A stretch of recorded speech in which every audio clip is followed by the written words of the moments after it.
Oliver, it is always great to see you. Thanks for joining us this morning. You're very welcome, Jeff. Good to see you again, sir. Happy New Year. Yeah, happy New Year to you. All right, we've got the first full week of trading in 2026. I want to get your reaction from my perspective, the layman's perspective. Markets come out really hot. What's your perspective? Pretty much unstoppable, Jeff. S&P 500 pushing to 7,000. The market has been very resilient. Coming after a year in which we already had good gains, 2025 was really somewhat of a comeback year.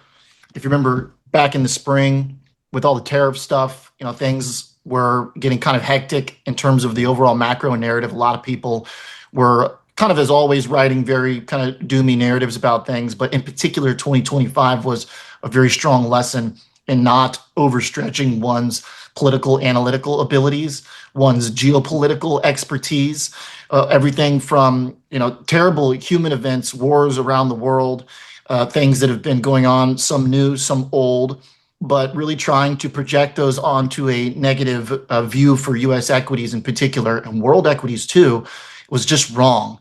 What was really important to learn is that ultimately for the S&P 500, earnings is the main driving factor. It always is.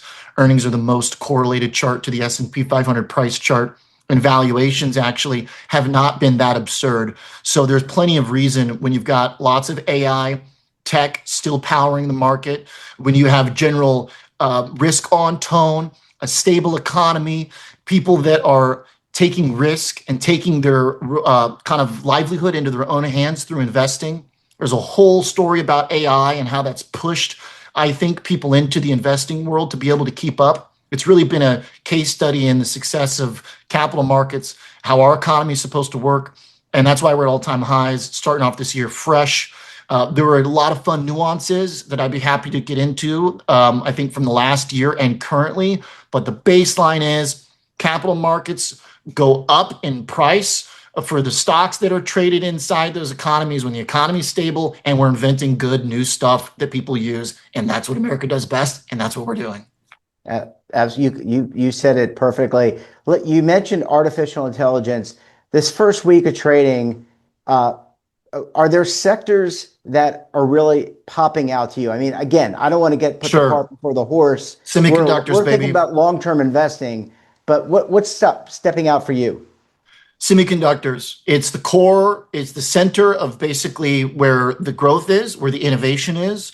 There are a lot of kind of subsectors and verticals within AI. If you go across industry, right now people are arguing that healthcare and smaller cap companies should be now recipients of some of these forces that first showed up in the Mag 7, but then showed up in some of the kind of ancillary trades, the infrastructure that was built out, memory plants, cooling, all of that took place really in the second half of last year. But that all kind of funnels up to semiconductors. So my kind of main view from an investment standpoint throughout the last year was if you combine being long semiconductors and generally long tech with short some of the more highly speculative leveraged stuff like a micro strategy or some of the cryptos, then you've got a real clean way to be risk on in an economy that's doing very well. Semiconductors are the core of that trade. Obviously, if you kind of want to go down the list of sectors and look at things like banks that are doing really well right now, those charts look really strong. I think there's a lot of arguments to be made that you could see broadening out. Keep in mind, the Mag 7 actually have largely been going sideways for the last several months. So there's a very real possibility that stocks like Nvidia and now Apple, which has pulled back from all-time highs, that those have reset to valuations that could then be kind of fertile ground for fresh rally. So there's a lot of ways it could go, but at the end of the day, you can get the most clear look at seeing how AI impacts the market by looking at semiconductors. Oliver, you talked about geopolitical tensions. I think the audience is well aware of the wars that are going on around the world. I want to mention Venezuela because it has an impact on the oil markets. What does that mean for oil prices, commodity prices, and also affordability for so many Americans? Jeff, one thing I've always talked about in my coverage that I've kind of offered up as one of my self criticisms or my weak spots has been oil. But actually, It's kind of not really. My view of oil has basically been that the chart is kind of a one-way train, lower in price generally. And that's largely a function of the US production capacity growing enormously over the last 5 years with these incredible innovations, fracking, legal and legislative moves that have opened up oil production from both parties, by the way. The fact that we just now have a massive role in global production as a leader, as the leader in many metrics. So it's very hard to get the price of oil to move beyond a range that's healthy for the US economy without real shock and awe. And unfortunately, a lot of the things that happen on the geopolitical stage just don't meet that criteria in my mind. We've had seen areas that have been warring together for years, for generations, for decades, things that are awful from a humanitarian perspective that obviously we should be putting a lot of time and energy into figuring out how to stop, but what can we do? So I think the market has kind of also realized that with crude oil having a few spikes along the way. But just looking at the chart as I pulled up, we traded at $80 in crude 52 weeks ago. I don't really think that WTI, I think by the same token, you have to have some kind of novel force to push WTI and crude futures below basically 55, low $50. I think the same forces in the US that are producing a lot of oil and making sure the prices don't get too high are also going to be the same forces on the flip side of that coin that don't want prices to go too low, obviously. So I think crude oil basically is an asset that it's something that from an analytical perspective, I think it's kind of a one-way chart or maybe a two-way chart in terms of either being lower or range bound. So I think the geopolitical events, their main function for markets this year was to create buying opportunities for risk assets. Oliver, I want to close our conversation part of the discussion around the Federal Reserve. We got a positive jobs report today, or what I would term a positive jobs report. It looks like, just based on our conversation, the economy seems to be doing pretty well. There may be some soft spots. What does the Fed do? First, we need a new Fed chairman or chairperson. But what do you think the Fed might do at its next meeting?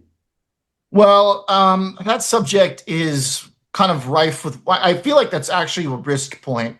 I'm a general believer of don't fix it if it ain't broke. And there's actually good logic market-wise and statistically to apply that view in this case, because by the same token, if you look at a chart going up and to the right, let's call it the S&P 500, let's call it during Jerome Powell's tenure, that's a good chart. That's a trend. Trend is your friend. You want to ride trend until there is a force that acts upon it. Newton's law too, right? You have motion until an outside force. And that's kind of my view for Powell. When you look at his start date and where we are now, things have gone about as well as I think anybody could have asked for. I think I'm a pretty smart person. I don't think there's a lot of people who have better macro views than me.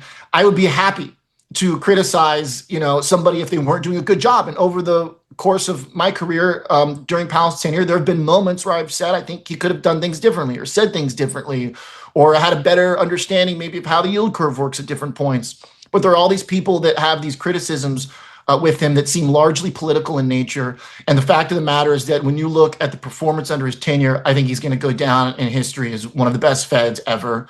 We've seen inflation come down from levels that were some described as being fixed. People thought that after COVID, inflation was never going to come down. They thought that all of the monetary influx was going to create hyperinflation. It did not. We've had elevated inflation by some metrics, but compared to where it was at the peak, it has come down basically according to plan. Maybe was there a timing effort that could have been more perfectly articulated? Sure, but everybody's got hindsight 2020 vision. Everybody wants to be a backseat driver.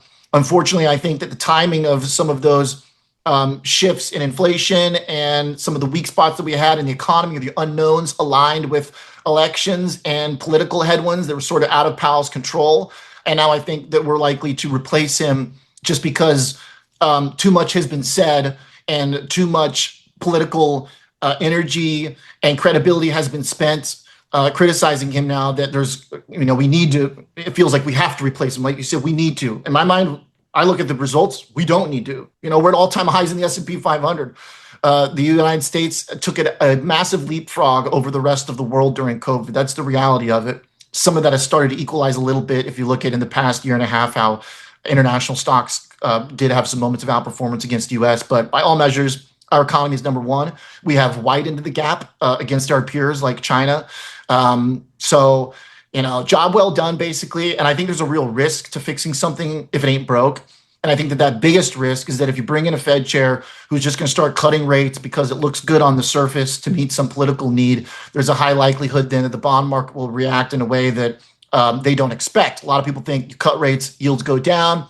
But we've actually seen that is not the case. When the Fed did start its cutting campaign, we saw yields go up for a very long time. It's possible if you overcut again, then you could blow out the bond market and create some risks. So, yeah, it'll be interesting. I think there's a lot of fun and drama around it to see who's going to get the role. But unfortunately, I think it's just a political issue that probably has gone too far, but is past the point of return. Yeah, So, well, it's always for the clicks, right? I mean, people do stuff for the clicks. yeah, Except for you and myself. Oliver, we got about a we try. minute. Hey, it's all about getting the right information, which is why I always come to you. Oliver, we got about a minute Thanks, left. Jeff. We had a great conversation this morning. What are some of your key takeaways in the last minute?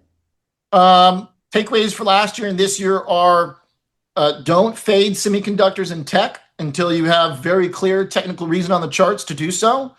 But at the same time, don't overlever risk and get carried away into the pockets of mania that have shown up in some places, whether it's crypto, if it is meme stocks, if it is some of the commodity moves that we've seen. You still have to be wary about those things because I do think our market generally, its life has been extended. This bull run's lifespan continues to be extended because instead of allowing the broad market to get too expensive and bubbly, we have these isolated, siloed off areas, pockets of euphoria and madness that explode up and then explode back down.